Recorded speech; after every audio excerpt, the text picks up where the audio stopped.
Yippee-ki-yay, mother effer! Welcome to Dual Redundancy, the only podcast where you can hear all the latest in television, entertainment, and now die-hard news with two hosts with too many opinions that they're all the same ones. I'm one of those hosts, David Allen, and another one is John Berwick. I am the Takagi to your Nakatomi Corporation. Okay. Oh, I see what you did there. I guess we are one in the same. Yeah. Both get a little beat up in this movie. They have a little bit of a bad day. You know, we did the Ferris Bueller's Day Off before. They could have used the day off here. Oh boy, yeah. But no, yeah. So interesting choices. You didn't go with the classic McClane and Hans Gruber. I figured that was too easy. Too easy, yeah. You didn't give me Holly Gennaro. Yeah, we're going to be talking about all those characters because this episode this week is all Die Hard. It is the 30th anniversary podcast special for Die Hard. And this is actually our fourth movie breakdown like this. Just to run them down the list. We first did this with Ghostbusters. That was episode 68. We also did Back to the Future in episode 103. And the most recent one was Ferris Bueller's Day Off in 136. We took a year off last year, but we're not taking a year off for Die Hard this year. And I will say, you know, for those who are just tuning in for the first time, buckle up because these can get a little crazy and a little long. I'm hoping the last one we did for Ferris Bueller was about 2 hours. Yeah, that was a long one. I'm hoping we don't go that far. Don't download this one on data, guys. Yeah, I'm hoping this one isn't. I mean, the movie is over 2 hours. But we are going to go scene by scene as much as we can. We're going to do some development stuff. You know, we're going to go on tangents. We're just going to have a lot of fun with this, you know, kind of picking apart this movie. If you want to watch us do this live, you can check us out on YouTube at youtube.com/dualredundancy. The episode's there, so you can watch along with us. Now, it's interesting we picked Die Hard because, you know, I was talking with you a few weeks ago. What movie are we going to do for the 30th anniversary? And I looked at the list. I'm like, at the top 10, you know, I want to do something, you know, popular and classic, something we can have fun with. And there was a lot of them. I'm like, I'm not really a fan of that. I've seen that one once. I've seen that twice. But then I got to Die Hard and I'm like, are we going to be able to make fun of it? Because it's just such a classic action movie. And I think we're going to be able to. I have some fun stuff. But with that being said, I mean, you know, if you are a Die Hard fan, I would, you know, take this with a grain of salt. We're just two guys just having fun with this. You know, this isn't our, you know, bread and butter. This isn't our Ghostbusters. This isn't our Back to the Future, which we've seen hundreds and hundreds of times. You know, we've seen this a few times here, and we're just going to have a fun night. You know, just riffing, going back and forth on Die Hard. Yeah. Do you have any connection with the film, John, or was this just like, oh, I got this homework assignment, I got to watch this movie, I guess? I obviously have heard of it. I've obviously seen scenes from it. I've obviously seen references. It's one of those movies like I've never seen The Room, but I know a lot about The Room. It's kind of one of those, you know, it's always somebody referencing it and there's clips all over the place. But no, up until I believe Monday, I hadn't never seen it. Wow, that's surprising. Wow, that's a tough one, right? Yeah, how do you manage to do that? I don't know. It's been 30 years and you haven't even seen Die Hard. Well, you check it off your list. And by the end of this, you're going to be an expert in Die Hard because we're going through everything here. And before we start talking about the movie, let's do some background stuff, give some background information for the film. And this movie actually was a limited release and it only opened in 21 theaters back on July 15th, 1988. I would have thought it would have been a giant, you know, opening weekend blockbuster, but it didn't go wide until July 20th. And that weekend, it earned only $7.1 million, and it finished number 3rd for the weekend. And overall, for the year, it was the number 7 domestic film of the year, made $83 million, and it's right sandwiched in between Crocodile Dundee 2 and The Naked Gun. Should we have done one of those movies, John? Is that more your bread and butter? Maybe next year we could do No, no, you I can't don't know. do Yeah, no, those. we No, can't. it's 1989 next year. Yeah. Gosh, But we'll yeah, find no. something better. Well, I mean, we got Ghostbusters 2, Back to the Future 2. We'll be fine for next You're year. right. Yeah. So number one film of that year was Rain Man, which actually won the Oscar for Best Picture. Now, um, looking else on the list here, we have a little bit we're going to talk about later.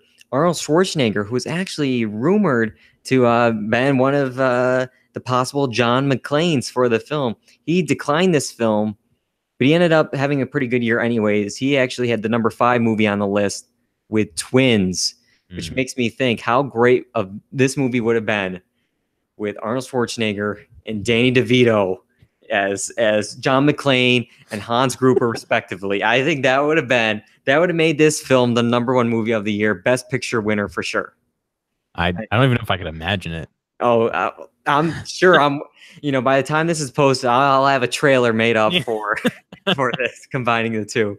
But worldwide, the movie made $140 million and, of course, spawned 4 sequels, video games, a comic book. Worldwide, these 5 films have made $1.4 billion worldwide.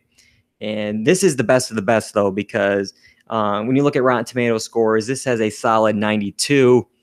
When A Good Day to Die Hard, the 5th one in the franchise, only has a 14. We're not talking about that one today. Maybe in 30 years from 2015 or whenever that came out. I don't know. But we're going to be talking about the first one here. And this was actually based on Roderick Thorpe's novel, Nothing Lasts Forever. And it's actually a sequel to The Detective, which was made into a 1968 film starring Frank Sinatra. So contractually, Fox actually had to offer the lead role to Sinatra, and he thankfully said no. But can you imagine Frank Sinatra taking down Hans Gruber in this? I mean, I just know him from singing. I didn't even know he was an actor. And no. And the topper on all of this is, I did some math here. He was born in 1915, so that would have put him in his 70s for this. I don't know. I mean, I couldn't imagine a 7-year-old doing any of those stunts, even if there are stunts. You know, isn't that what A Good Day to Die Hard was? I don't know how old Bruce was in that. But yeah, it's crazy because he would die 10 years after this film was released. So I mean, he wouldn't have made it for past probably the 3rd sequel. But the other one, the next second spot here they were going to ask was Arnold Schwarzenegger, and he declined the film. It was going to be actually reworked as a sequel to Commando, another film I haven't seen. Have you seen Commando? No. Oh, damn, we got to look on when that is. That'd be a good 30th anniversary podcast.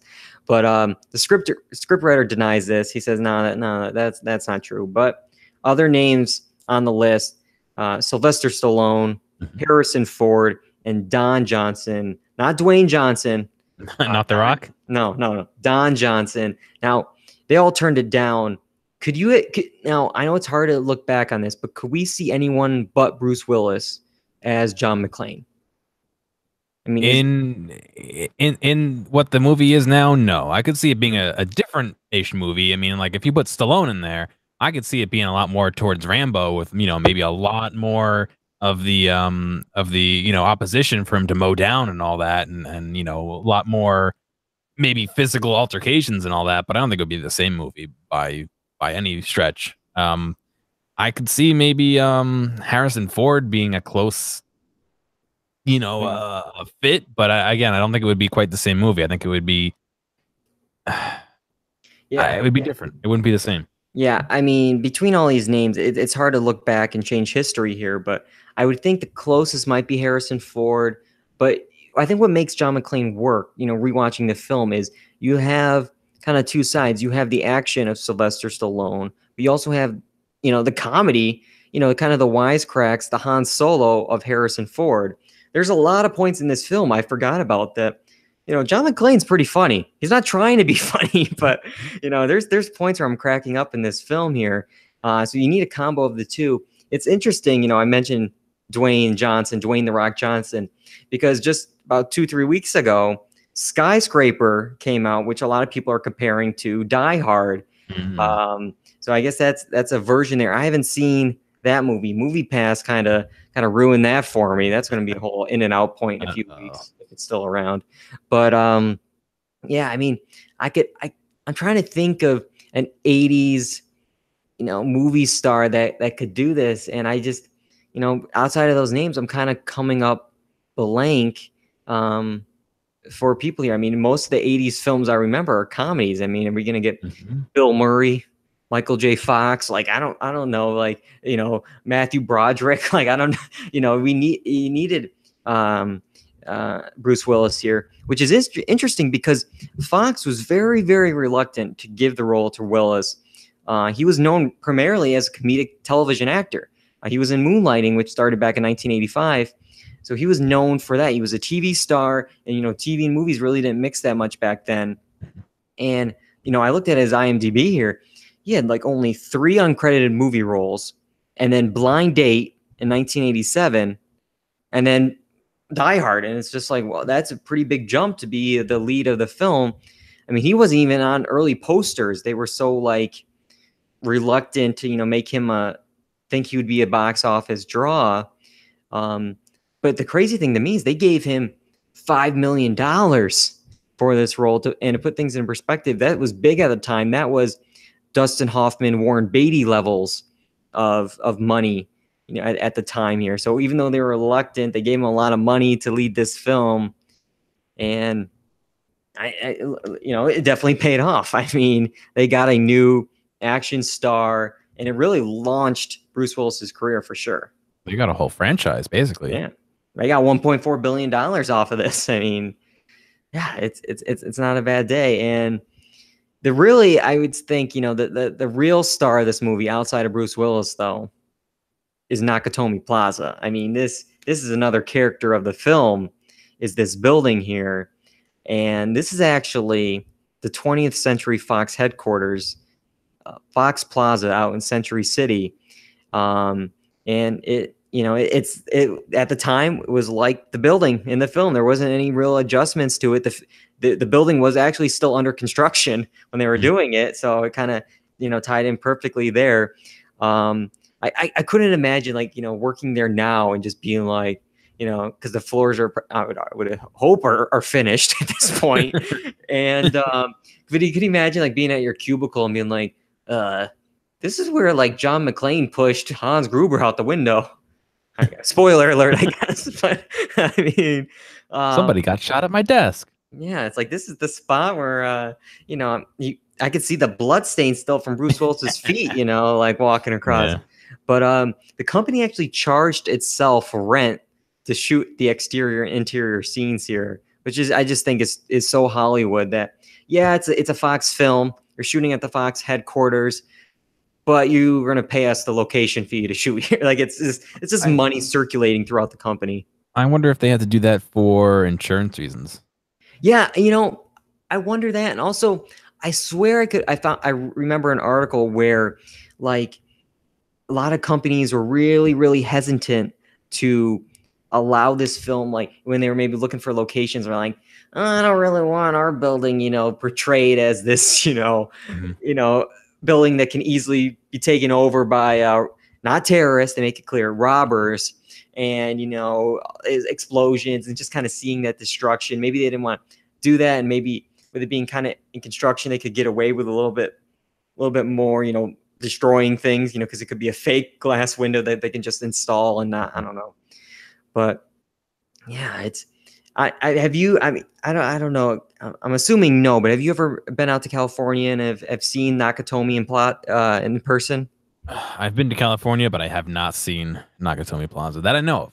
I could have driven by it, but who knows? Yeah, I mean it's interesting because I remember when I lived out in California, I had a dentist appointment one day, and I went to the dentist, and I was leaving the building, and I just happened to be I walking out. I looked up, and I'm like, wait a minute, is that Nakatomi Plaza from Die Hard? And then I of course Google it, and I'm like, hey, it is.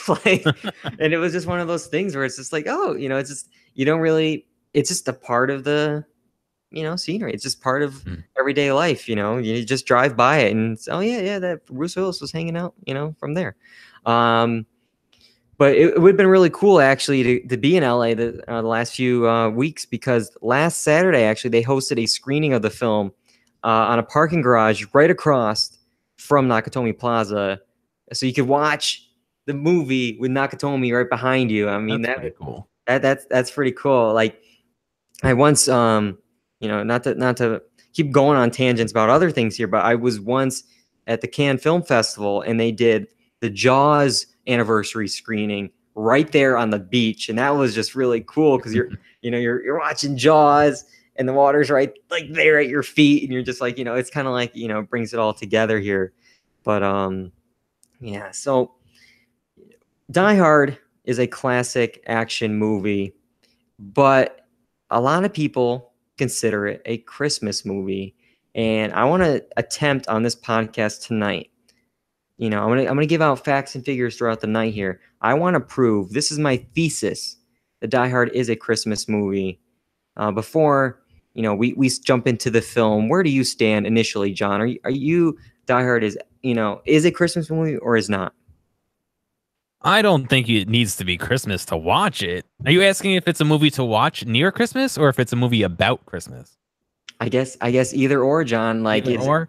I think it's a movie about Christmas. I don't think it's a movie you should be watching around Christmas time specifically. Okay. I see what you're saying. I think it could work year round. It might be fun watching it on Christmas. If you're sick and tired of Elf on repeat, or Christmas Story or whatever is going on.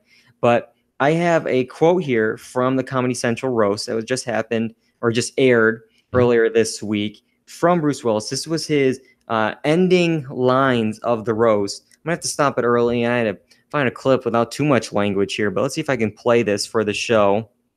I did this roast for one reason and for one reason only: to settle something once and for all. Now please listen very carefully. Die Hard is not a Christmas movie. It's a goddamn Bruce Willis movie. Whoa. I almost had him drop an F-bomb. Watch it, Bruce. All right. But yeah, so he's very adamant there. I can't tell if he's just kind of like joking for the the cameras and making a big deal out of it. But I don't know. I'm gonna prove Bruce wrong. I'm gonna prove him wrong in this podcast. We'll count him up along the way here. All right, we're about 18 minutes into this thing. We should probably actually talk about the movie. We're gonna go a little bit scene by scene here, but let's break it down. So the movie starts off.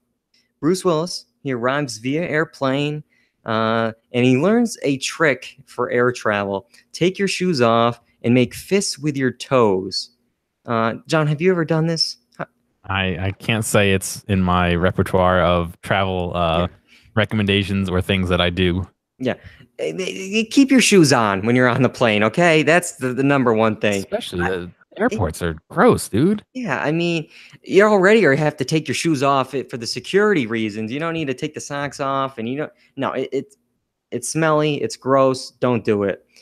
I'm talking about security, and I'm a little surprised. It's a little dated here. I mean, he does have his gun on the plane, but that's not the part I'm worried about that's so dated. I think it's the part with the giant teddy bear in the overhead compartment here. There's no way that they would allow this anymore. That's oversized. Way over. It's definitely oversized, and that would be like a $50 carry-on fee.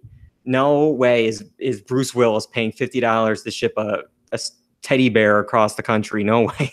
He'll just pick one up at the dollar store. No way. Let me ask you, as I might have missed it. Besides him, no, because all right, never mind. I was gonna say, did the bear play any significant role? But no, it just hung out in the limo the whole time. Yeah, I mean, it was just hanging with Argyle. Now, I just also realized he has two kids, right? I know he has. I know he definitely has. What is it, Susie? His daughter and a son. Yeah. Yeah. So who's this teddy bear for? Is it just for one of them? He didn't bring two teddy bears. It's just for Susie. Maybe it's for his wife. That's kind of weird. I mean, I guess maybe, but Well, he almost seemed like he wanted to kind of I know he play wants it to. nice, and then He wants to reconnect with his wife, but I mean, I don't think that's going to do it, Bruce. Like, you're gonna have to show up with a diamond, not a. it is the 80s. Yeah, I guess. But speaking of his wife, they're at the Christmas party, and this is when we start getting the Christmas going on here. We have these very sinister sleigh bells throughout the film, and it starts off here, and it's very sneaky, very scary. And of course, the Christmas party is on Christmas Eve at the Nakatomi Plaza here. Now, I'm really confused just in general because they're having a work party on Christmas Eve.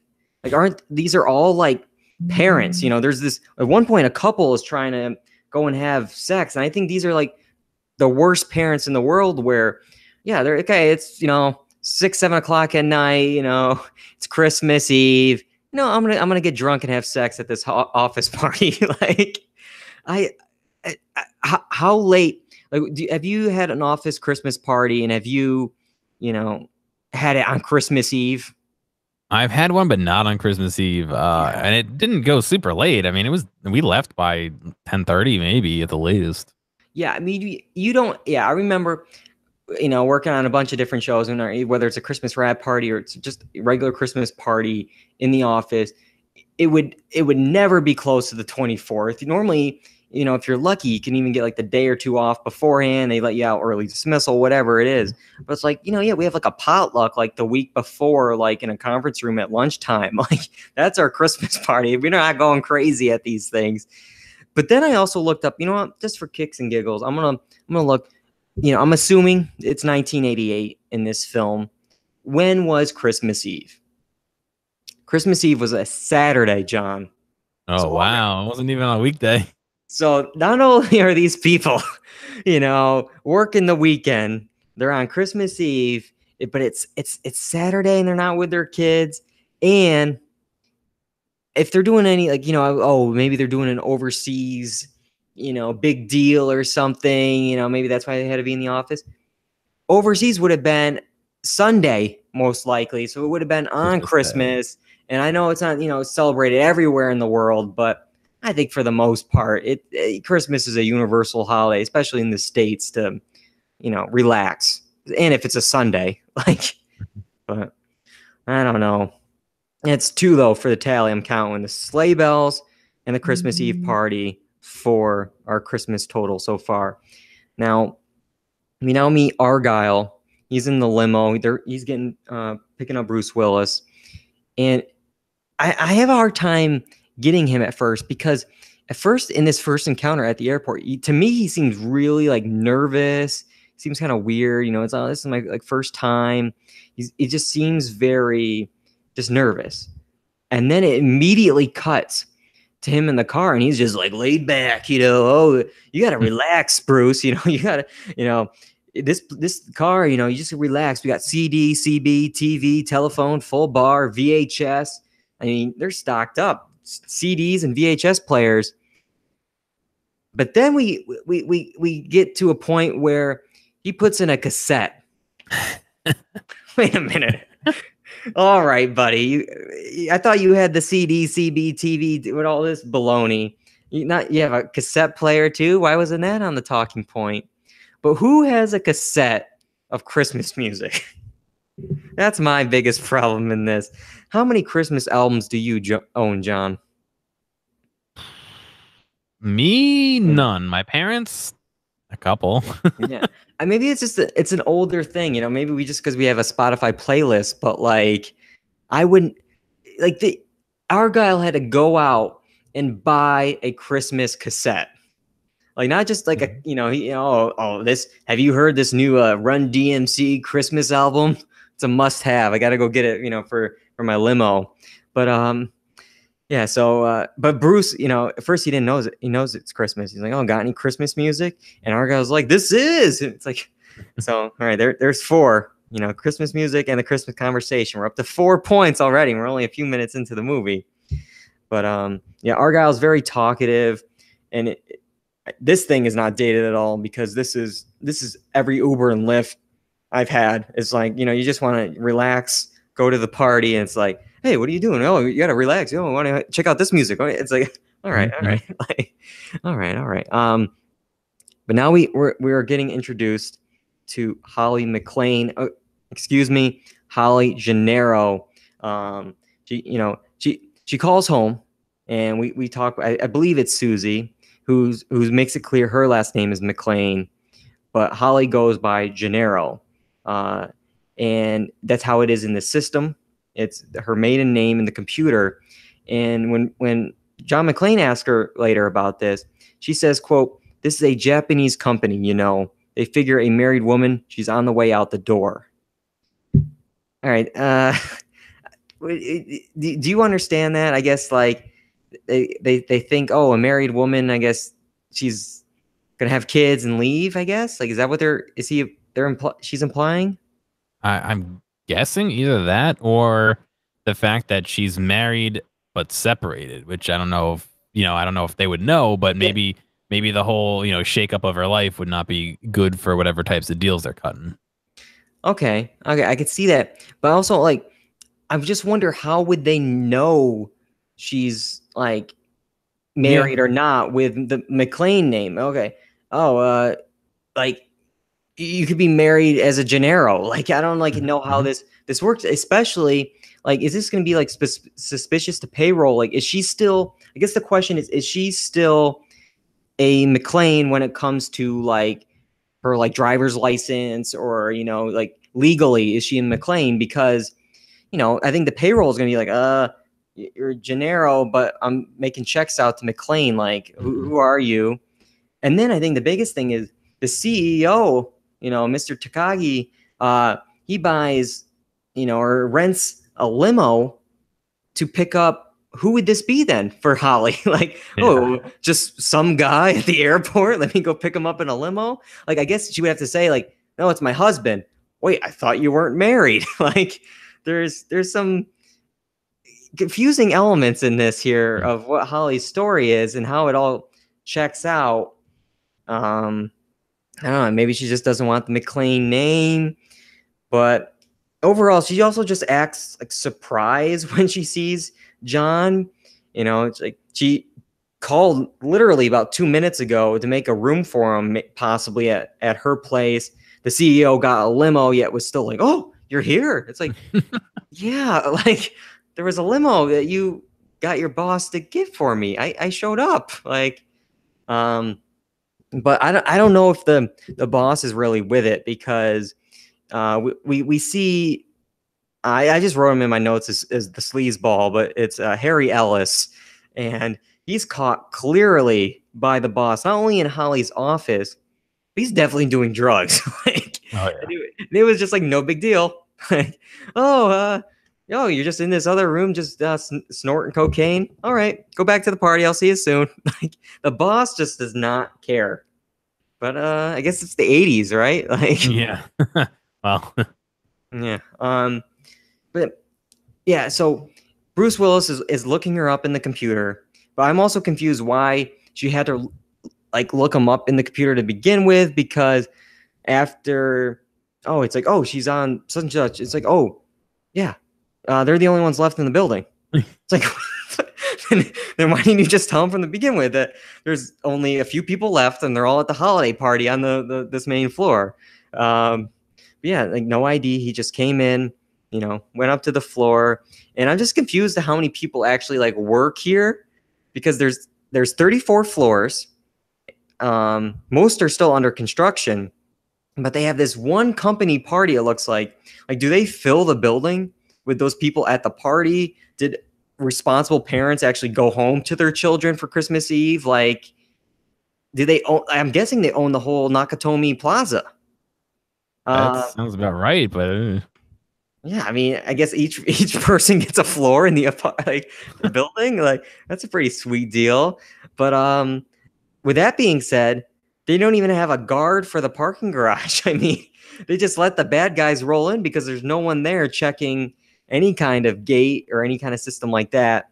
And that's when we get Hans Gruber, played by Alan Rickman, in his first feature film role. he was a little worried at first to do this, and he mostly was concerned about being typecast as the villain. And well, Oops. oops. Like I mean, it's such a blessing and a curse because he is so good at this, so good at being a villain. But like, I wonder, like, you know, can you imagine if, you know, we gave him a different role and how good he could be in a different situation? But you also don't want to give up Hans Gruber. I mean, yeah. So we got the robbers come in, and they're not messing around. Instantly shoot the receptionist. They go start messing around with some cords. They're pulling the cords after the hacking. Okay, this one. And then at one point, somebody just like rips them all out. And we have another person that like takes like a chainsaw to them and just like cuts them all down. Yeah. So well, let me ask you this. Yeah. And I might be interrupting your point. No, go for it. The guy's there connecting and snipping wires, and he's working trying to get it done before the guy finishes cutting the wires. What is he connecting? Are some of the wires going into that junction box and then back out down the bottom? Because otherwise, if they're going up, he's just making a connection that then got cut again. Yeah, I mean, I guess that's true. If it's the same wire, I don't know. And I always see this in movies with the wires. You know, like they do something in the computer. It's like, okay, I'm unlocked, and then they like cut the cords, and it's like, but wait a minute, could you have just done that to begin with, or would that have set an alarm? And if so, like I would be worried, like I would just undo everything I just did by cutting the cord. Like, oh, now they're locked again. It's like, well, I cut the cord, I can't unlock them anymore. And it's just like this catch-22, but it's just, I don't know. It's very confusing. I mean, I don't know what they're doing. I think it's the movie style of like, you know, oh, this cord is for this and this cord's for that, and oh, we can do everything with the computer, but I don't know. But now we see Bruce. We check in on him. He takes his shoes off, and I know why for the sake of the movie, but can you tell me why he takes his shoes off here? He's doing the make a foot with your fist with your foot. But why? Is he nervous? His feet hurt.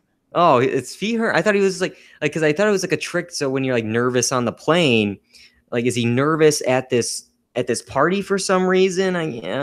Maybe I misunderstood. I thought it was like, you know, after you've been on the plane all day and you want to get like circulation back in your feet. I mean, maybe. You know. See, I thought like the guy in the plane in the beginning was like kind of, you know, making a joke to John's like, oh, you're not used to air travel, honey. You know, kind of like John McClane was scared for some reason for, you know, in being in an airplane. And there's like, you know, my trick is, you know, just kind of get comfortable, get connected to the floor or whatever, you know, feel it. And so I'm like, is he just worried here? Like he does say it works, but you know, it's obviously to set up something later on. But I don't know, I just found it strange.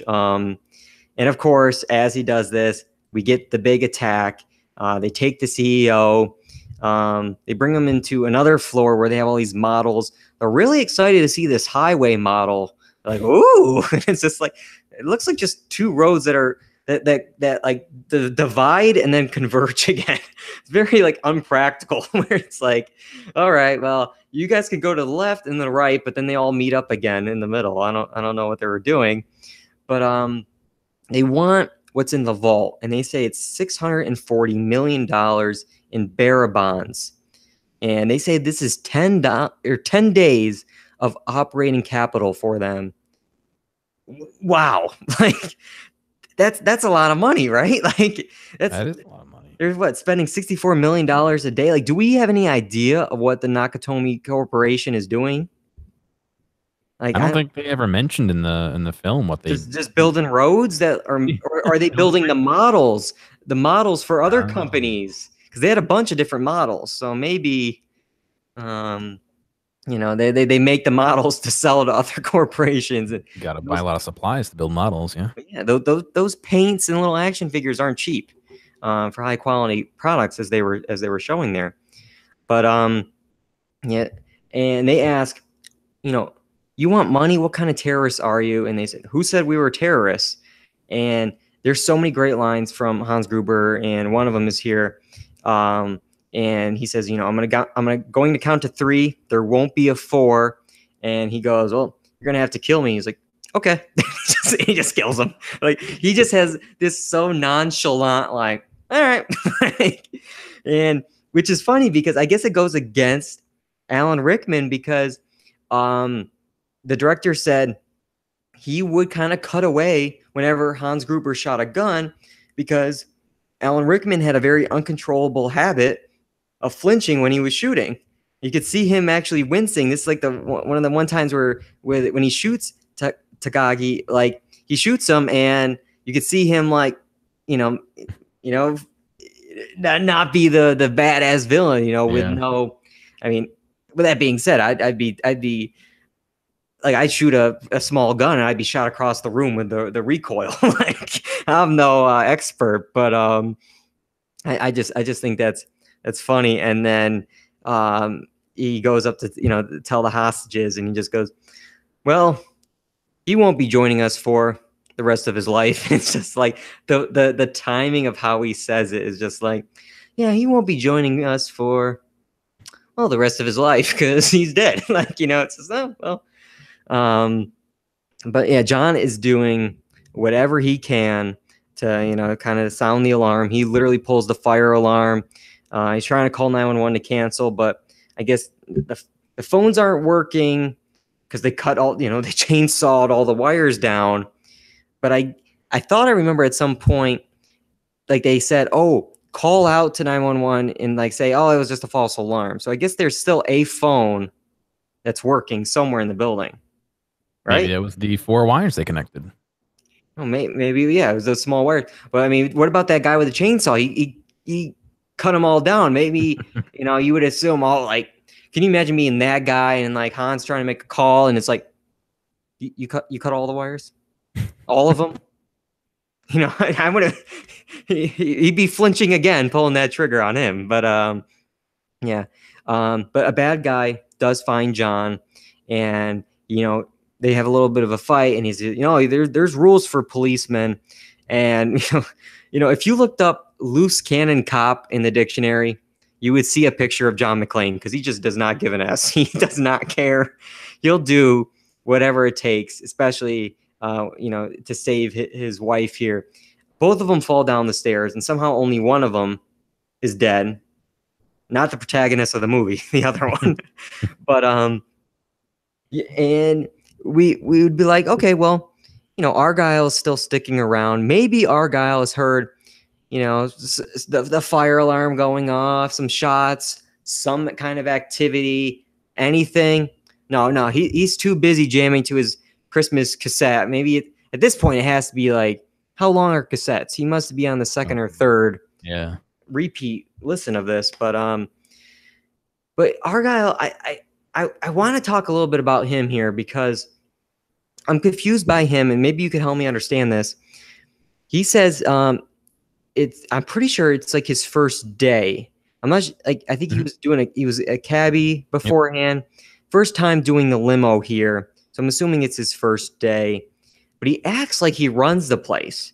And, he's just, using the full bar and the CD and the CB and all this other baloney. And he tells a girl on the phone, another perk of the car, that his boss thinks he's in Las Vegas. Now, first of all, like, why? And then second of all, is this a client that he was supposed to pick up going to Vegas, or was Bruce Willis fudged to be going to Vegas?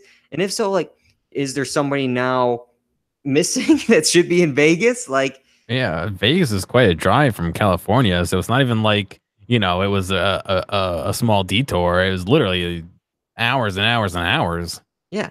And I'd be terrified on my first day, my first client, to be like, yeah, I'm just going to stay behind and take care of this one person. I'm going to hang out in the garage, just hang out, do nothing. And it's like, this is your first day, your first car. Like, no wonder why you're no longer a cabbie, because you don't have any kind of work ethic. But I don't know. He's there. He's chilling. He's doing his thing. But But John starts playing some tricks with the robbers, and he sends down the guy that was killed down the stairs, and we get another Christmas reference. And I got the clip here. I'm gonna play it because I think it'd be fun now, every time we have a Christmas thing, to play this clip. And it's Hans Gruber, and let's see what he says. Now I have a machine gun. Ho, ho, ho. I just love how he says it. Oh, oh, oh. Like, it's the slowest. Oh, oh, oh. But yeah. So so what do you think about this, John? Should he be the fooling around with the robbers here, playing games with them? I mean, they knew he was there at that point, so it wasn't like it was a surprise. But yeah, I from my point of view, why would you give up info you didn't need to give up? Exactly. Like, you know, because he could have maybe pretended to be this guy. I don't know if he had his wallet on him. He can get a name, get information. Like, I feel like, you know, like already, like he only killed one of them. And at this point, you didn't know how many there are, where they are, what's their plan, what their kind of weapons they have. You don't have that much information yet. So like, you're kind of, you know, you're getting a little cocky. But you know, the sleazeball, Ellis doesn't want anything. He's like, John, don't help. You know, he's doing his job. He's 3,000 miles away from his job. Don't do anything. And we get to this point here where John does a mayday on the radio. And this was probably the hardest I laughed in the movie. I had to rewind it. I'm going to try to say it without cursing. Might ruin some of the humor in it, but it's just so funny to me. And he calls in, and like the 911 operator goes, "Attention, whoever you are, this channel is reserved for emergency calls only." And he goes, "No F and S, lady." Do I sound like I'm ordering a pizza?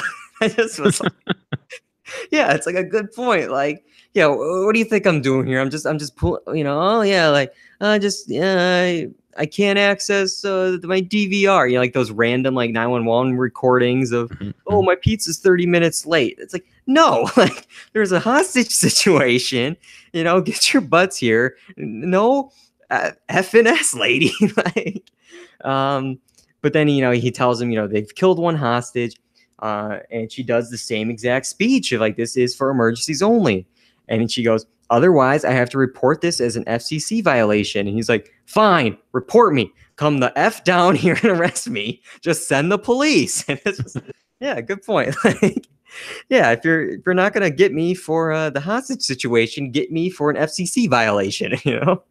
But also I'm just confused because like maybe it's different then, or I just don't know it as well. But you know, I thought the FCC violation would be more for the language he's spewing. You know, he can't broadcast half the stuff he's saying. But I guess it's just we're misusing the telecommunications here. But I also I don't get how nonchalant they are about all this. This is the same place they got the fire alarm signal from moments ago, and there's a point where they hear multiple gunshots in the background, so loud that she has to take off her headset. And she's just like, see if they can do a drive-by. It's like, what are you doing, lady? You have, like, was it just me, or was she should be fired, right? Oh yeah. I just don't get how they're like, oh, like what do they think he's watching an action movie? Like, it wasn't just her either. There was somebody else on that with her, right? The other woman there had her headphones on as well. Yeah, I just don't get it. But all right, let's get a drive-by, and here we go. Reginald VelJohnson, he's here. Carl Winslow is in the building, and of course, he's the cliche overeating cop. And I looked up his Wikipedia because I'm like, you know what? Everything I could think of, he's always a cop. And literally, the first line in his Wikipedia is like, best known for playing policeman characters. It's like, oh, okay. And I looked it up, and I was like, his second film role was he was a corrections officer. And do you know what film? I believe, if I have this right, he was in Ghostbusters. You are correct, John. Very good. His second film role was in Ghostbusters. He was a corrections officer, and he starts there, and then he pretty much has movies quite quickly after that, playing Sergeant Al Pole, which he's doing here in both the first one and the second Die Hard. Spoiler, he makes it out okay. But then in 1989, a year after Die Hard, he's in Family Matters, and he's the police officer Carl Winslow. So I'm like really curious because 4 of his previous film roles were a cop. Like, was this a mandate in his contract, or was he being typecast like Alan Rickman? Like, whoa, you were in Die Hard as a cop? Well, America will just have to, they will only see you as a cop in Family Matters. Like, you can't be a firefighter. You have to be a cop. Like, what do you think about this? Is it just a weird coincidence, or do you think they're connected somehow? I don't know. If you do something good, why not continue to do it?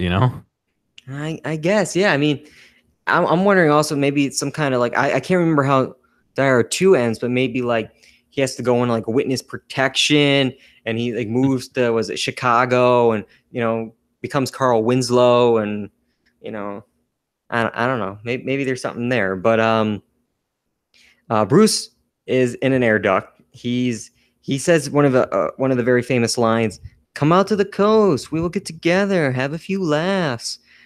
But he also says another line here that I want to break down with you. "Now I know what a TV dinner feels like." What does he mean? What is he talking about here?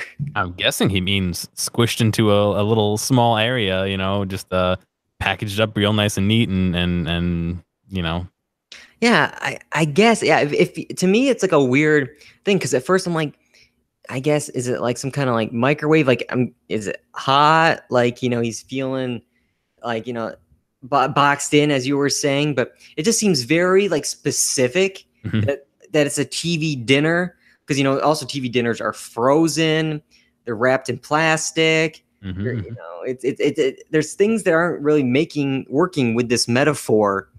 I would have seen like something like feel like a trap, sardine, or like it's like I'm in a can of tuna, or something would have been better. I feel like the trapness of this than, well, now I know what a TV dinner feels like. I don't know. But Reginald goes by. He's checking out any signs of disturbance. And wow, you're saying, if you're good at one thing, he's clearly not a good cop, like, because he just looks around the lobby and is like, oh, well, all right, good to go. Like, nothing going on here. It's like, did you not hear that there's a hostage situation? Maybe I think he might have mentioned the specific floor, and it's like, okay, yeah, there's nothing in the lobby, so I guess we're okay. I'm pretty sure he either mentioned the roof or the 30th floor, one of the other, or both. Yeah. But he leaves and he starts singing A Christmas Carol, Let It Snow. So all right, hopefully that doesn't get annoying. But yeah, so as he's singing, we get a little present from above, and it's a body. And we get the most crazy car. Like, he's driving into everything. He's just going nuts. And he hits the wall with his car. And I love this line where it's just Bruce Willis is like, "Welcome to the party, pal." Like, thanks for showing up. Get ready. And again, guess who doesn't hear any of this? Argyle. Yep. He's just full party mode, hanging out with the giant oversized teddy bear, hearing none of it. Yeah, so we had Reginald VelJohnson from Ghostbusters, but then we have, I am so glad this happened. I completely forgot about this, John, and I saw it and I texted you because our good friend Peck is back, baby. He is back. William Atherton, best known for Peck, the EPA agent from Ghostbusters, is here. And this time he is a terrible reporter, conveniently named Richard Dick Thornburg. All right. How excited were you to see Peck being back? It was a nice surprise. I hadn't I didn't know he was in the film, so it was just like, for a second I was like, is that who it was? And then by the end when I looked at the credits, yep, yeah, that's him. Yeah. Now, it's funny because right now he seems good. He seems like, kind of like he's this reporter. He wants to report on this story. The anchors don't want to do it, and he's like, "This is my story. Give me a truck." And it's like, oh, he's a good journalist. He's getting the job done. But believe me, I'm going to have some complaints about him later. But we have a new peck, a new a-hole for this movie, and that is Dwayne T. Robinson, the Deputy Chief of Police. And from now on, I'm going to say his full name throughout the podcast because that is what he wants to be called. And he's arguing with Reginald, and just saying, like, has it occurred to you that he may be one of them or a nutcase in there? And, like, Reginald's like, I think he's a cop. And, he spotted like a fake ID. He's like, he could be a bartender spotting fake IDs. Is it just me, or either way, he's actually in there? Could you at least talk to him? Can you, like, yeah, right? I mean, he could be a bad guy, but maybe you could find out a little bit more about the bad guys that way. Like, I feel like just shutting down the conversation is just a bad move. Like, it's open up a dialogue. That's all I'm saying. And then Reginald's like, hey, a body fell out the window, and he's probably a stockbroker that got depressed. Yeah, right. Just a coincidence the two things are happening. Yeah, that's very coincidence. On Christmas Eve, a stockbroker was like, you know what? I'm depressed. This holiday party is just not crazy enough for me. And it's just, like, yeah, you would think it's like, okay, well, there's been a fire alarm, a hostage situation, gunshots, a body falling out the window, but the latter, don't worry about it. It's just the stockbroker depressed. It's like, and I'm not alone with hating this guy, because Roger Ebert, the film critic, he actually gave this film a negative review, and it looks like it's a lot to do with Dwayne T. Robinson, the Deputy Chief of Police. He says, quote, the main reason, or this is actually a quote from the article, the main reason he did this was because he hated the character Chief Dwayne Robinson. He said the character was unnecessary, useless, dumb, and he prevented the movie from working. He did like the sequels, and later changed his opinion on Die Hard. So it's pretty big if your character was pretty much the main reason the film got a negative review. I don't know if I'm that mad with him, but he's definitely the character. It's just like he's the guy slowing everything down, because like, if Reginald and John, first of all, I love how I just happen to be, anyone who's trying to follow this along, I'm mixing character names and actor names. You're just gonna have to deal with it. But yeah, I just love how, like, if we could get the two of them together, the movie would be 45 minutes. It'd be like, all right, we got the dream team here, the buddy cops figuring this out. But instead, we have to get slowed down by this. But while they're not talking, there is a little bit of a dialogue between Hans and John McClane, and they're talking things through. And John, Hans is trying to guess, you're pretty good for a security guard. And it's like, wrong answer. And they start naming all these rebels. You got John Wayne, Rambo, Marshall Dillon. Just a little meta, because, Arnold Schwarzenegger was supposed to be in this. I mean, would that have worked here? Would we had to switch this out? But, nowadays you would say John Wayne, John McClane. You put that name in there. He's joined this group. But to Hans, he becomes Mr. Cowboy, and we get our first yippee-ki-yay mother effer, which is a great line. So Holly and Hans Gruber are also talking, and we get Holly coming in pretty much, we got to get a couch for the pregnant lady. We got to start bringing people to the bathroom in groups. Quote, unless you want it messy. Now, I know what she's saying here, but why does he care?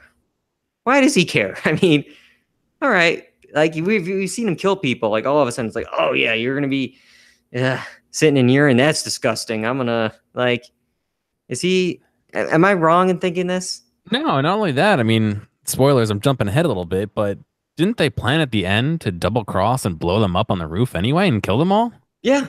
So you're gonna blow them up later, and then you're gonna get urine and poop going everywhere. Now it's just like, you know what? No, it's just you keep it all centralized, and you know, I don't. Yeah, I just find it weird for a big bad guy to be like, oh yeah, it's gonna get messy. Let's go, buddy system 2x2. Let's go to the bathrooms here.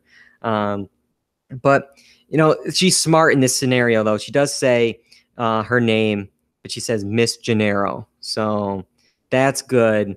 We're on that page. And cut back to Argyle. And he's just, you know, the cool young 20-something that he is. You know, after listening to his Christmas cassette, you know what? Let me watch the live news, the local news. Let's see what's going on. And he sees, oh, wait a minute. I'm in Nakatomi Plaza. This is what's going on here? And the reinforcements are coming in.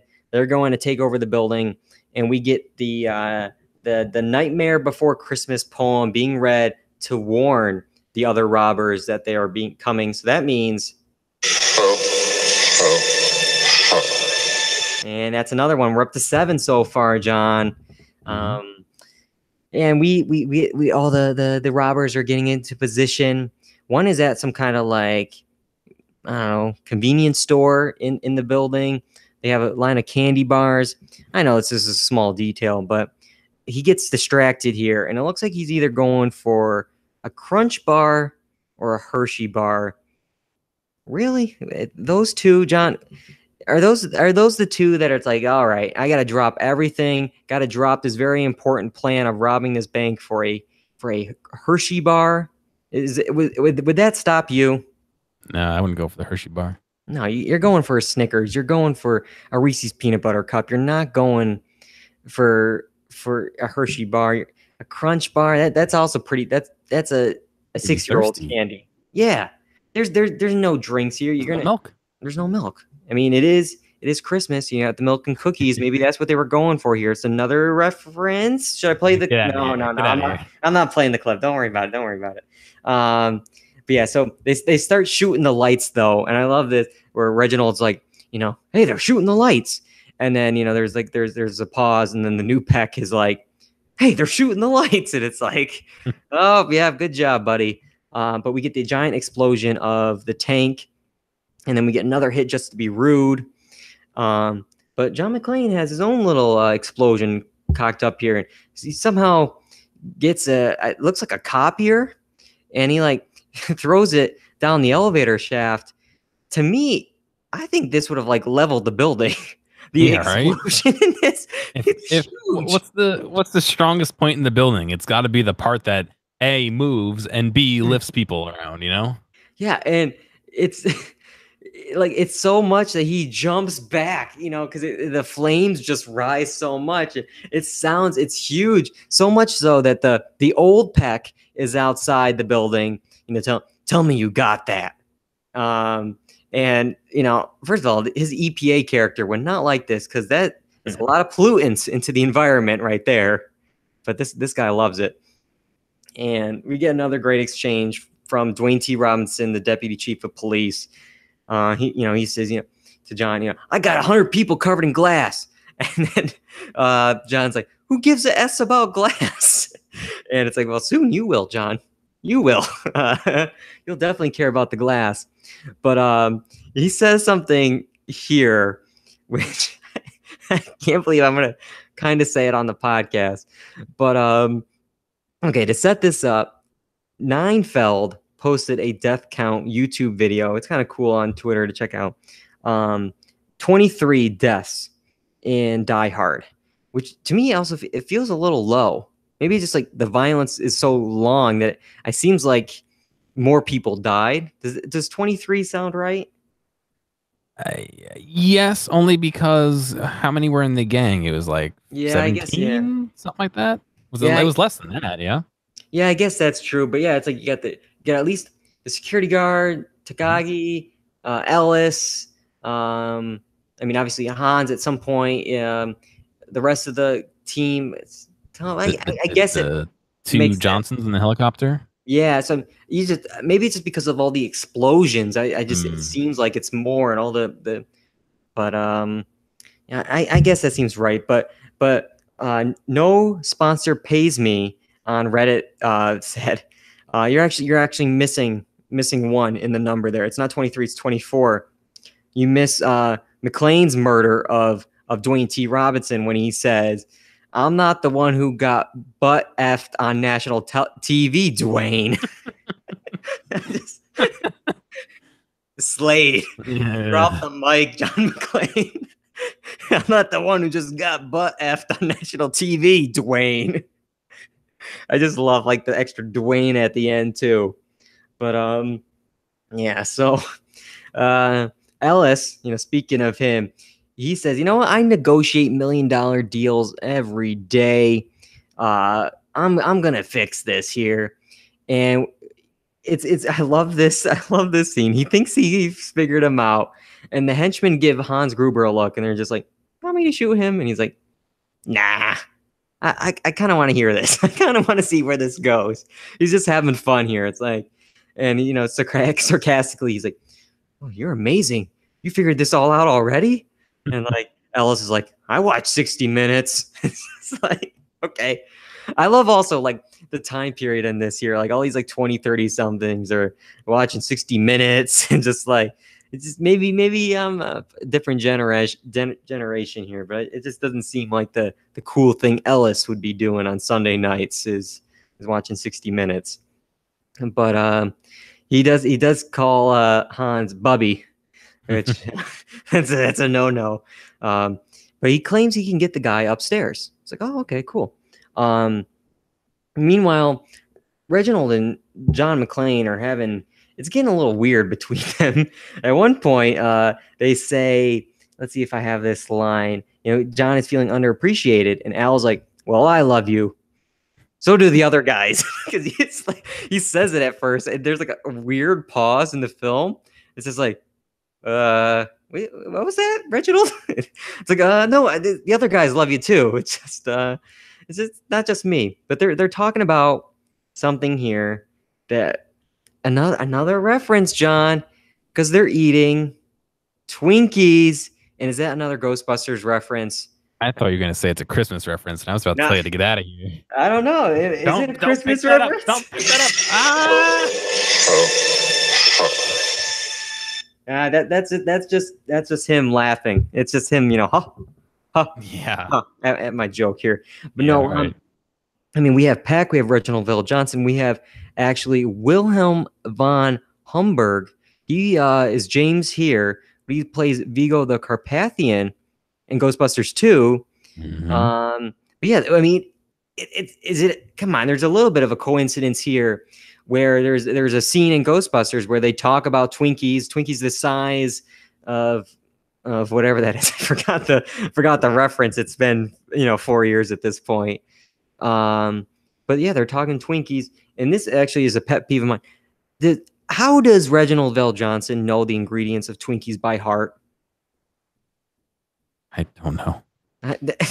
Right? I mean, to me, that's just weird. Do you know the ingredients of any type of product like that, John, that you can name right now on the podcast?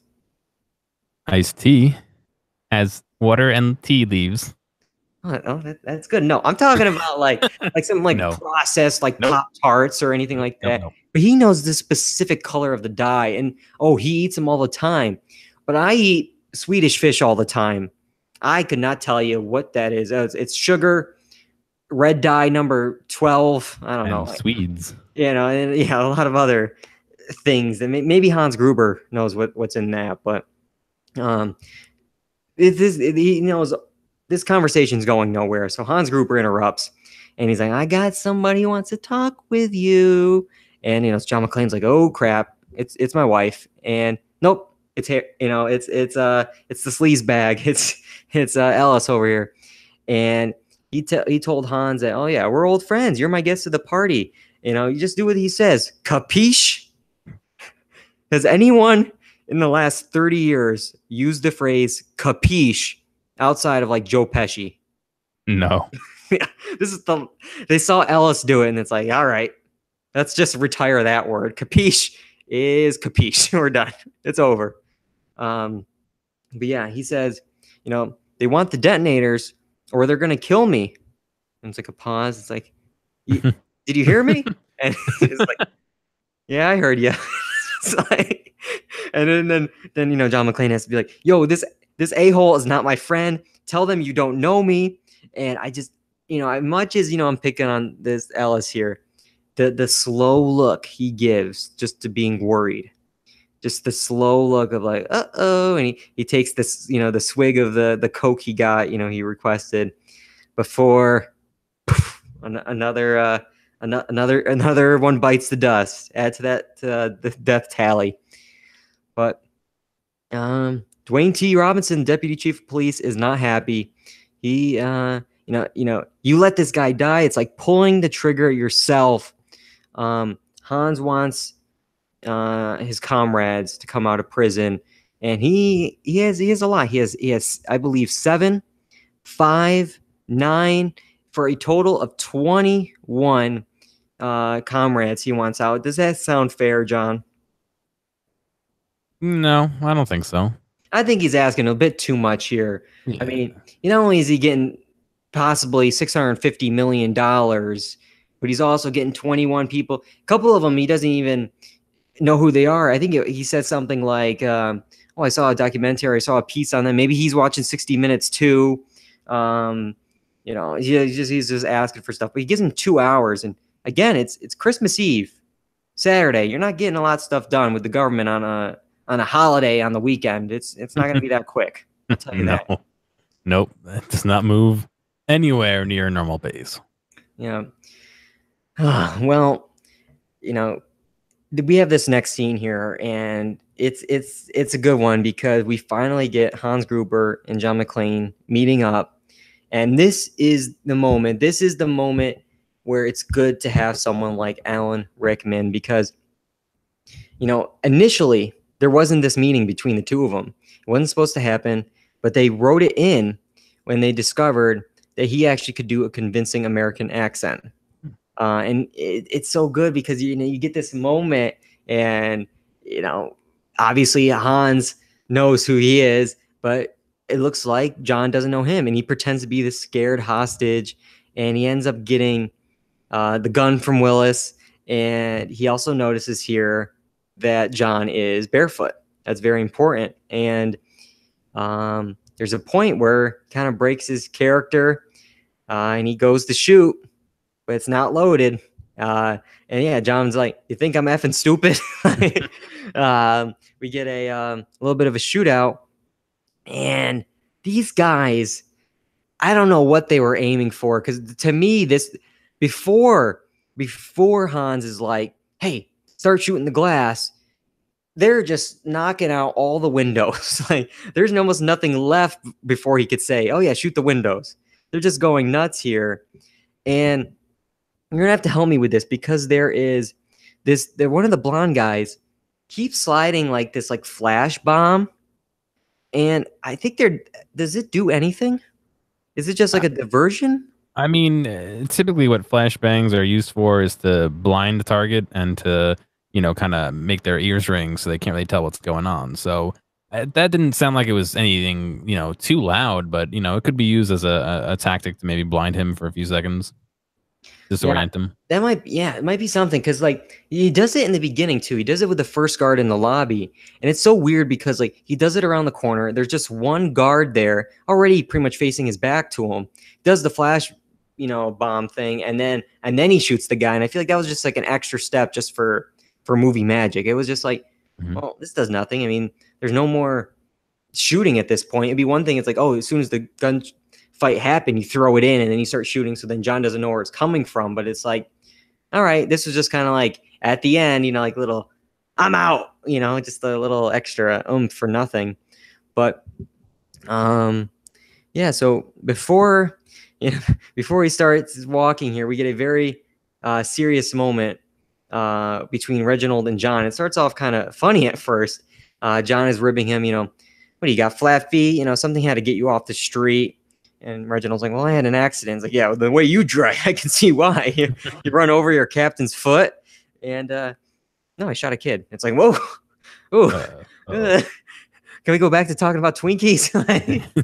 this has got serious, but yeah. So now the deputy chief has to move over because now we have the FBI involved, and they're gonna shut down the power here. And it makes me wonder the question here is like the FBI and the LAPD really dumb, or the robbers just really smart? Because this works in their favor. By shutting down the power, that's when I think the last lock on the safe opens up, right? Mhm. Yep.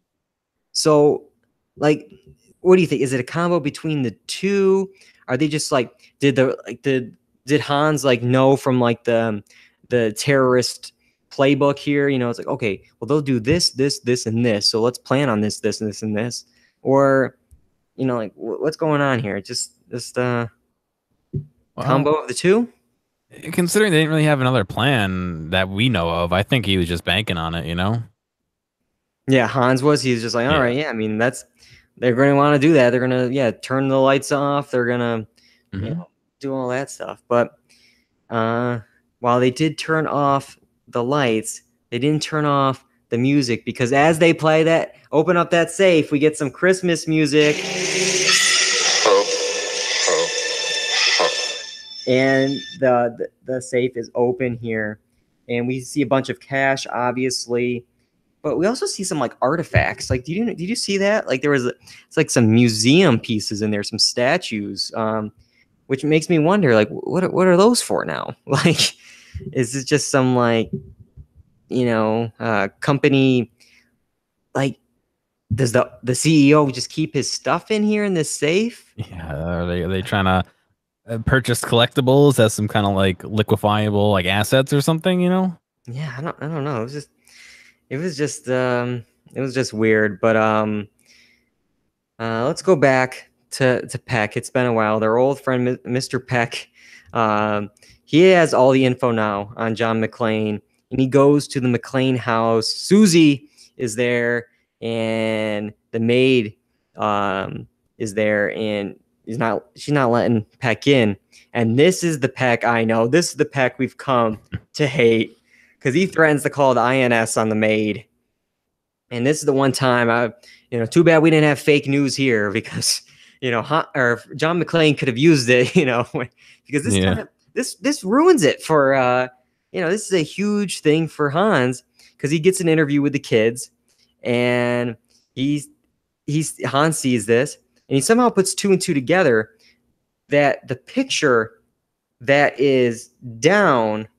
was put down in the beginning of the film by Holly has John McClane in it, who he just saw earlier, which is interesting. So in the office, were there just other pictures of the kids that made him think that, and then he never thought to move the thing one before picture? again? Like, how did he know what was on that picture? I don't know what, like, what, obviously, I don't know. It's a little suspect to me. I'm trying to like logic through them in my head. I'm guessing that in the newscast they said McClane, and I'm guessing the woman, his wife, was it Holly? Looking at the newscast and pulling that face had some kind of emotional connection. So he kind of connected Holly to the kid, which was connected to McClane. I'm guessing he was just looking for some kind of confirmation of those three connection. But why the picture? Why then? Yeah, and I'm trying to remember. I can't remember if at some point he knows the name McClane yet. Like that Bruce Willis's character is McClane. Yes, they do, because of when the guy that got shot. The I wanted to say a bad word. The guy with the Coke. Ellis. Yeah. Yeah. He gave the up his Coke name. bottle and the Coke. Yeah. But okay, yeah. So I guess that was there. I didn't know if it was there. It might have been also when he is they're at like, he's faking the American accent, and they're in the room together, and I think, like, who are you? Oh, I think he said it was at least John. He might have said John McClane too, or maybe it was on the radio. I don't know. It just there's a missing piece here. He definitely sees the daughters, Mhm. and the one daughter. He sees Holly Gennaro, like, oh, looking all worried. Sees that connection, and then here's the name McClane. But I still don't think it's like, wait, that guy was John McClane. Like, it must be like, wait a minute, like, I gotta. Did the news story tie it together? Because they might have said on the news that Well, they they're might have shown following him. up on the story, Yeah. and they're at the cop's house who they know the name of. We're at Ooh, John okay. McClane's house, and That he's might the be it. guy who's in the building with the terrorists. That That might might have be been it. that might be the it tie right together.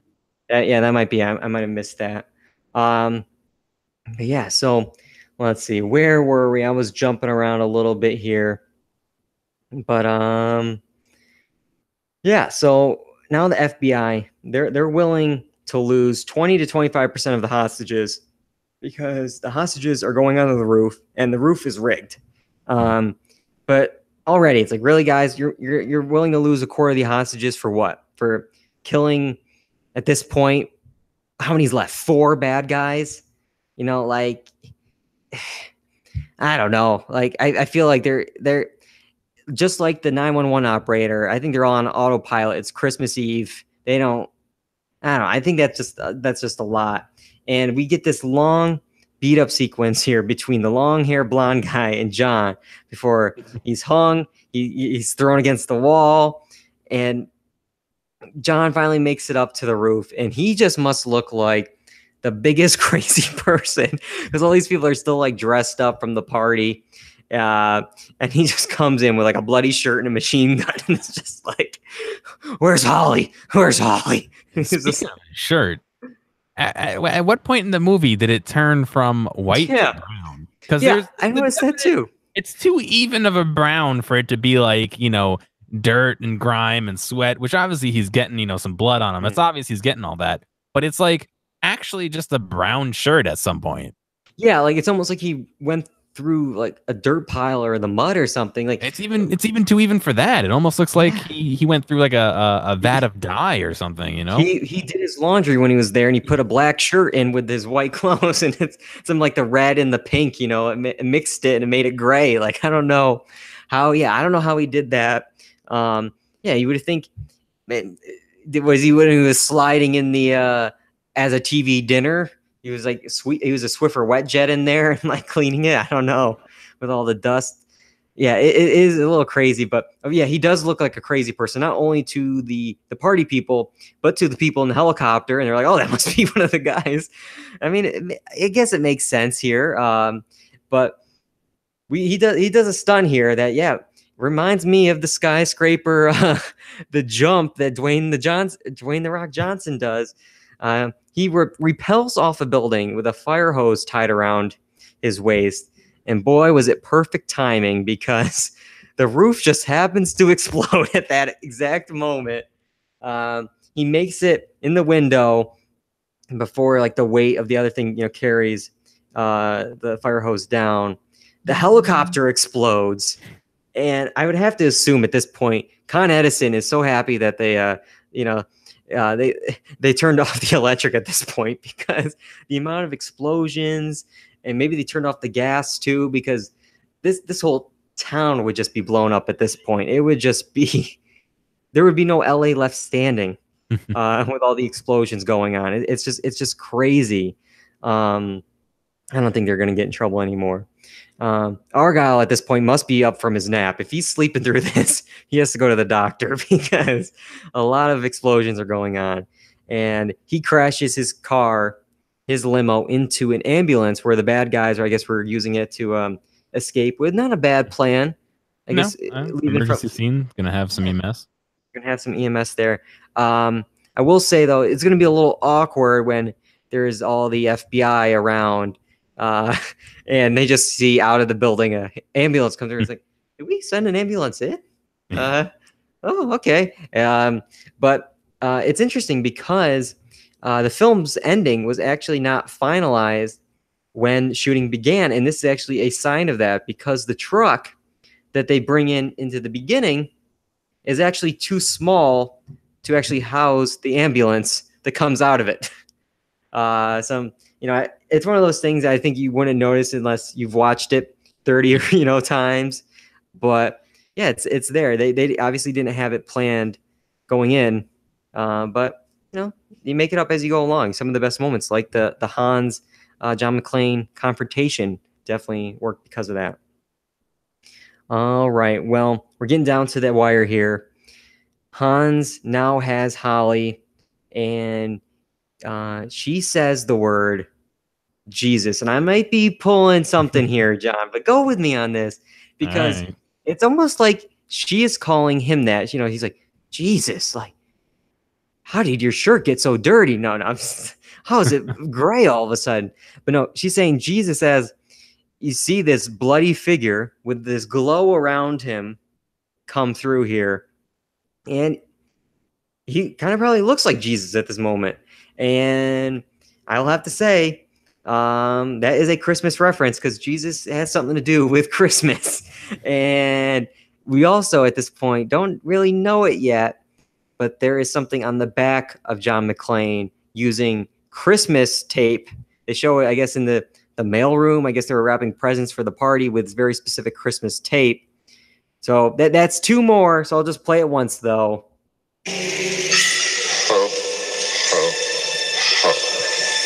All right, we are now up to 10. We hit double digits already. Let's see if we get any more.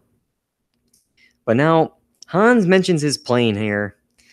He said he was going to blow up the building to make them think he is dead, so then they won't look for him for the robbery.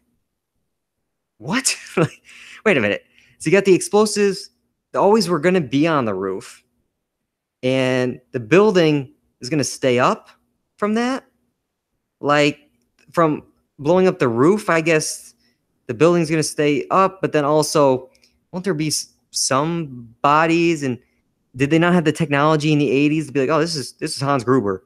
The dental records show that. Did they have it planned out where it's like, like kind of a Dark Knight Rises, where the moment, like in the plane, where it's like, okay, let's take the blood from this guy, put it in this other body, so when they do the test, they'll think this guy is dead, but he isn't. I mean, like, or what do you think of Gruber's plan here? Do you think it would have worked? Would it fooled? I mean, it might have fooled the FBI. They're not the brightest, it seems, in this movie. Yeah, I don't know. I guess maybe since it's the roof, maybe it would be able to obliterate some bodies and send them flying everywhere instead of blowing up the building and bringing it down. But I don't know. It's maybe one of those, suspend your disbelief for plot purposes. Yeah. Yeah, I don't know. I don't think he's such a smart villain throughout the film, and then this last plan is like, really? That's your plan? Okay. But then we get this moment between the two. Looks like it's all over for John McClane. And then we start laughing here, and then we get those scary sleigh bells from the beginning. Christmas. All right, and he pulls off that gun from his back, gets the last two shots there. And this moment, this is probably the moment you were talking about, John, when you were like, oh, I've seen a few things here and there before. You've known about this moment, right? Yeah. Because I mean, this I feel like is parodied in all the time. I know it was parodied in Community. I feel like in a lot of action movies, it's always like the gun on the back or something, and they got it from this. Maybe the first time you watch this, if you've seen other stuff, you're like, oh, this is a cliche, but no, this is where it started. And he goes kind of, he's stumbling, Hans, and he goes towards the window. He has Holly still with him, and kind of a little thing from the beginning. Ellis has mentions the Rolex, I guess. He got Holly. And maybe that's another reason why John McClane was like, yeah, I don't know this guy. You can kill him. Like, he's putting the moves on Holly. He wants Holly. He's given Holly a Rolex. You're saying that John McClane's giving her a teddy bear. I'm sorry, John, but if I was Holly, I'm choosing Ellis. Much as he's a sleaze bag, a Rolex, I mean, come on. But yeah, it's funny because he goes like, in the beginning, he's like, yeah, I'm sure I'll see it later. Kind of being like, yeah, I'll be the one with Holly later. I'll see it. But no, like he sees it later because it undoes it here, and Hans falls. And this is a very iconic death scene, for two reasons. One, just how great it is visually, but also the backstory behind it. I don't know if you know, John. Alan Rickman was dropped a little early. He wasn't expecting it. From some stories I read, he was a little angered by this. He did drop 70 feet from a green screen set. I mean, I'm sure there was wires involved, but there was still a fall there. But this is the very first take that they used. And so they did it one take, and he was surprised because they told him they were going to drop him on 3. They dropped him on 2. Oh, no. So he thought he had another second there. And so when he gets dropped early, you could see it in his eyes. It's so good. It's just and it's just, he goes back. And that's it. That's it for Hans Gruber. What do you think of the way he left? Was that a good ending death for him? It would have been nice to have more of a. You want him bloody? Yeah, it almost sounds mean, but it would have been nice to have him be tortured a bit more than just fall and but Game of Thrones. Yeah. Maybe they could have put him in a hoodie. Now I got a dead Hans Gruber. Oh, or something. Make him dress him up as Santa with that. I'm sure there was an outfit there. They could have thrown in one more Christmas reference, but I don't know. It looks like it's all a happy ending. Holly and John finally meet Reginald VelJohnson. Dwayne T. Robinson, the deputy chief of police, is there, and he's pissed. I got you for murder, property damage, interfering with police's business. I find it interesting. He starts off with murder. I feel like you should lead up to your biggest thing. It's like, oh, I got property damage. Really? That's your biggest concern right now is property damage and interfering with police business. What about the FCC violation of for calling in this thing? Is he on that for on the I don't know what I'm looking for the words here. Yeah. But it'll all go on his permanent record. And it's funny because I can't remember the next few movies. I think I've seen them once, but how much you want to bet Die Hard 2 rolls around and it's like another event's happening. It's like, back off, John. We got this. It's like, no, I got this. I'm good. I got this. But one last scare here because one of the blonde guys is back from the dead. I must have missed it. How did he die? Did he fall from somewhere? Did he come out from the lobby? Where was he coming from? Was he the one that got pushed out the window when either there was an explosion or when the roof exploded and McLean rappelled down? Yeah. Didn't he get pushed out or something in that point?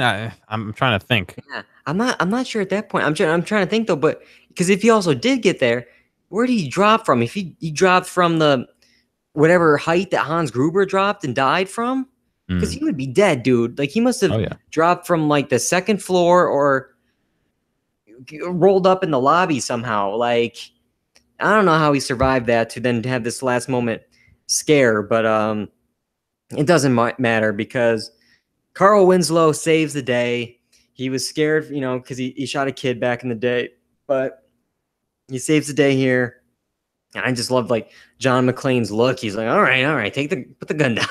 You got him. You're good. Calm down. I was just waiting at some point. How great would it have been if out of nowhere we hear did I do that? Come on. I mean, that would have just been great. Somebody make that video on YouTube. Carl Winslow saves the day, shooting him so many times. And then you just have did I do that? Yes, you did. Yes, you did, Carl. But papers are flying everywhere. And I was kind kind of hoping, it reminds me of Ghostbusters again. Mhm. The ending scene outside of a skyscraper, all this debris coming down. I was really hoping for some marshmallow to drop from the sky, maybe hit Peck, but something else hit Peck. It's not an 80s movie until Peck gets his comeuppance, and Holly pretty much just lays him out, gives him a punch there, and he goes, "Did you get that?" And I wanna stick up for the reporter that he's working with here, because yeah, I bet she did get this, and she also got the building explosion earlier too. Stop, making her think that she's not good at her job. She's good. Leave her be. Maybe you should have a little bit of a better journalistic integrity, Mr. Peck. That's all I got to say about him. But yeah, I just think it's so funny. Literally 3 years after Ghostbusters, or 3 or 4 years after Ghostbusters, he's literally outside of a skyscraper, after Doing a the big same thing. traumatic event, playing an a-hole character, getting getting beat up. It's just, it all comes full circle. But Argyle finally comes out. I don't know what was stopping him the whole time. I mean, he could come out, it looks like, at any point. The gate wasn't doing anything. Yeah, he drove the same gate that he stopped at, like Yeah. 6 of the gates. He could have left immediately, and got the cops or done something there, but no. And maybe the SWAT team could have came in that way, with the gate being busted. I don't know, but he says, if that is their idea of Christmas, I gotta be here for New Year's. Oh, such a cliche line. And a Christmas song plays the whole thing out. So one more time, John.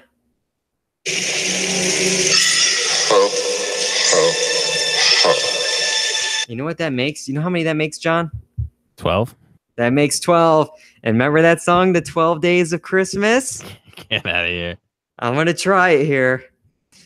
On the 12th day of Christmas, Die Hard gave to me, let it snow, 11 sleigh bells again, 10 Christmas tape, 9 Jesus Willis, 8 oh the safe is open, 7 Robert's poem, 6 Let It Winslow, 5 Hans Ho Ho Ho's, 4 Argyle's Christmas cassette, 3 Run DMC, 2 Christmas work party, and 1 sinister sleigh bells that started the whole thing. Very good. Thank you. If we have anybody left at this point, they've all stopped the podcast, deleted the episode, and unsubscribed from Dual Redundancy. I apologize, but it had to be done. It had to be done. 12 days of Christmas, 12 moments of Christmas in Die Hard. There was no snow in Los Angeles, but the falling papers played with Let It Snow at the end. It just was too perfect to pass up. And it looks like everything's happily ever after. But I'm going to be honest, I don't think it's going to work out between Holly and John. 1, for a reason I'm about to bring up, but for 2, in part 4, they are divorced. So, spoiler. They didn't really work out then. But I counted 3 times in this movie where Bruce is eyeing other women. There's 2 points at the airport in the first few minutes of the movie where he does the up-down look on 2 different women. But then there's another point where he's, running around the construction level, and there's like a calendar up, and he like stops, looks back around, looks at the calendar, and then keeps going. It's like, dude, there's a hostage situation. Can you just keep it in your pants for like 1 minute and just like focus on the task at hand? But I don't know. He's been lonely. He hasn't been with Holly for a while, so that is it. That is Die Hard, John. We did it. Overall, thoughts on the film? Did it hold up to your expectations for being considered one of the best action movies of all time? Yeah, I can totally see where people draw, get influenced from. There's a lot of stuff in there that I imagine either originated from that movie or was used in that movie for a reason and is then, used in subsequent action movies. A lot of some things became cliche, like we said, but I can see kind of why and where a lot of that influence came. Oh, definitely. And I mean, there's a legacy to this film. Obviously, I mean, it was nominated for 4 Academy Awards and mostly technical categories. It was selected in 2017 to join the National Film Registry, and it kind of established a common formula for action films after this. The lone everyman against a colorful terrorist in an isolated setting. I mean, that's almost describes every movie after Die Hard, including Skyscraper, which just came out. And a lot of times after, a lot of the pitches in Hollywood, they would refer to movies as, okay, so it's Die Hard on a blank. Mm-hmm. Speed is Die Hard on a bus. Passenger 57 is Die Hard on a plane. It's just okay, this is Die Hard in blank. And obviously the formula worked. It kept going. Entertainment Weekly in 2007 called it the best action film of all time. And that really disgusting sweatshirt or undershirt, John, is actually in the Smithsonian Museum. So you can go check it out for yourself and see the true color. Is it white? Is it gray? What's going on there? But yeah, so I think we can solve it now, John. I'll ask you again what I said in the beginning. Is Die Hard a Christmas film? I have 12 different references we've counted throughout the film. It was ranked by many publication lists for the best all-time Christmas movie, including the #1 spot for Empire, Forbes, and the San Francisco Gate. They all gave it the #1 spot. Is it one of the best all-time Christmas movies? I'm gonna stand by my original assessment and say just because it takes place around Christmas doesn't make it a Christmas movie. I think you could still watch it at any point in the year and enjoy it. Cut the mic. Someone play it. He actually screwed up there. He was supposed to say no. Yeah, I can see what you're saying. You could definitely play this movie all year round, but I think it is definitely Christmas is a big part of this movie. There's no denying it. It's a part of the film. It's set on Christmas. There's Christmas music playing. While it's in Los Angeles, it's still Christmas. And you could play this on the 24 days of Christmas or whatever freeform ABC Family they have, and I wouldn't complain because it works. It's not a family Christmas movie. It's not something you're gonna watch with the whole family. But you're not watching A Christmas Story in July, though. You know what I mean? Like that's a Christmas movie, or there's plenty of Christmas movies that you don't watch any time of the year except for Christmas. This can fit pretty much year round. I mean, it released in July, and you can make your Christmas in July jokes, but I don't know. Should I bring up Alan Rickman? No, I'm just okay. December 24th, 2017. The writer did say, Stephen E. D'Souza on Twitter, he confirmed it was a Christmas movie. So we got the writer on my side. We got Forbes, Empire, my beautiful singing. There's a lot of facts here, but no, I want to hear what the audience thinks. Why don't you guys tweet at us? What did you think of this whole experiment? This whole takedown of Die Hard.